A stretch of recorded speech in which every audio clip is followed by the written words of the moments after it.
for being here.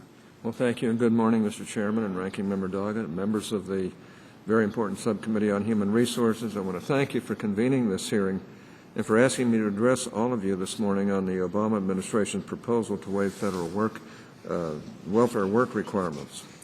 First of all, I want to congratulate you, Chairman Reichert, on your new role as Subcommittee Chairman. I've been very pleased to work closely with Chairman Camp on this important issue, and I look forward to continuing that partnership with you and with our friends on the other side. Your long and impressive history in law enforcement has brought you in direct contact with some of the vulnerable populations that programs under your subcommittee's jurisdiction are designed to help. Your experience with these families will serve you well in your capacity as the new chairman. And while I commend the subcommittee for holding this hearing, I regret that it is necessary to have such a hearing in the first place.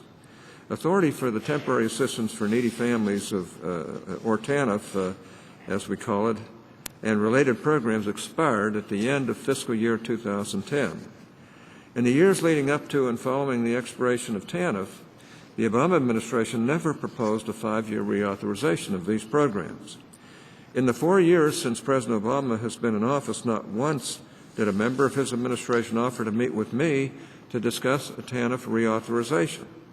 Indeed, for years, the Obama administration showed no interest in making improvements to these programs. That being the case, I was stunned on July 12, 2012, when, with no advance warning, the administration released so-called guidance to states informing them that the administration had granted itself the authority to essentially, in my opinion, gut welfare reform by undermining important federal welfare work requirements. Mr. Chairman, over the past 20 years, I've helped draft every major piece of Senate legislation relating to welfare. I was a member of the Senate Finance Committee during the 1996 debate and helped manage the Senate floor during the Senate consideration of welfare reform. In 2002, I worked with Senators Brose, Snowe, Rockefeller, and Jeffords to put forth a series of recommendations known as the Tripartisan Agreement. The Tripartisan Agreement formed the basis of the TANF reauthorization legislation considered by the Senate Finance Committee. I also worked closely with then-Chairman Grassley to develop the bipartisan Pride Bill. So not only do I have a long history of developing welfare policies on a bipartisan basis, I have also been intimately involved in all the major deliberations on welfare policy. That being the case, I can say with confidence that at no time in the nearly 20 years of discussions did members of Congress ever contemplate granting the executive branch the authority to waive federal welfare work requirements. Now, the Obama administration has stated that they need to be able to waive the work requirements in order to, quote, explore new ways to strengthen work requirements, unquote. The Obama administration has not elaborated on what is contemplated by the word strengthen. However, we do know that these unknown new ways to strengthen work requirements do not mean limiting what counts as work to actual work or job searches. These new ways to strengthen work requirements do not mean actually requiring more people to work. That is because under current law, there are no restrictions on a state's ability to increase or strengthen the work requirements. A state does not need a waiver to limit the number of activities that it considers work. A state does not need a waiver to increase the required hours of work for welfare recipients.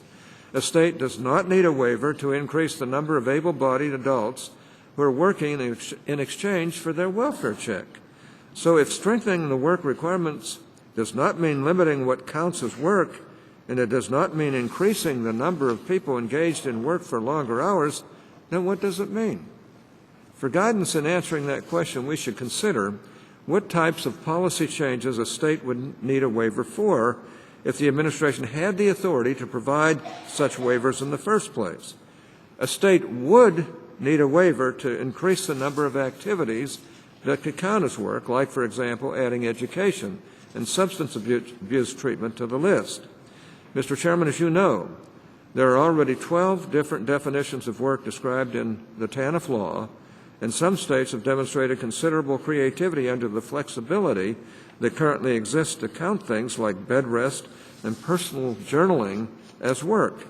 In addition, a state would need a waiver to count towards the participation rate a person performing less than the required number of hours of work per week. And a state would need a waiver to meet a performance measure other than the current requirement that the state engage at least 50% of able-bodied adults on welfare work and related activities. In short, the approach envisioned by the Obama administration would mean less work for fewer hours and for a smaller share of adults on welfare. Now, this approach is contrary to a work-first approach that has been an integral feature of the welfare program or reform. Over the years, research has consistently demonstrated that a work-first approach, continuing an intense effort to engage the client in work-related activities to foster an attachment to work with a blended menu of work supports, education, and training, has the greatest degree of success in getting clients off of welfare. The reason that I'm so vehemently opposed to the administration's scheme to undermine the welfare work requirements is that I believe it will hinder, not help, adults from exiting the welfare rules. Put simply, allowing activities that are not work to count as work will not get people into work. Now, Mr. Chairman, last year I sent President Obama a letter asking him to withdraw his welfare work rule and submit a TANF reauthorization to Congress. I pledged to the President that I would work in good faith with him to craft bipartisan welfare legislation that can help fragile families progress towards greater self-sufficiency. To date, I have not received a response to my letter, and the President has not withdrawn his welfare waiver rule, nor has he submitted a TANF reauthorization to Congress. Therefore, in my opinion, Congress must act. Congress must stop this executive overreach and prevent this administration from undermining key provisions of welfare reform. I am hopeful that this hearing today will be the first step in a process that leads the House of Representatives to pass legislation to invalidate the administration's welfare waiver rule. And I hope that the Senate will act in a similar fashion. I'm counting on you. I'm counting on a bipartisan effort to really keep this work requirement as a substantial and working work requirement. And I will do whatever I can to make sure that that occurs. And I just want to thank you for holding this hearing. I respect each and every one of you, and I know these are tough issues, but I feel really deeply about this. And one reason TANF works so well is because of the work requirement. And a lot of people found that going to work was a good thing. And what we need to do is find better ways of opening up the doors so that they can work and get the jobs that they need. Thank you so much. It's been a privilege to be with you.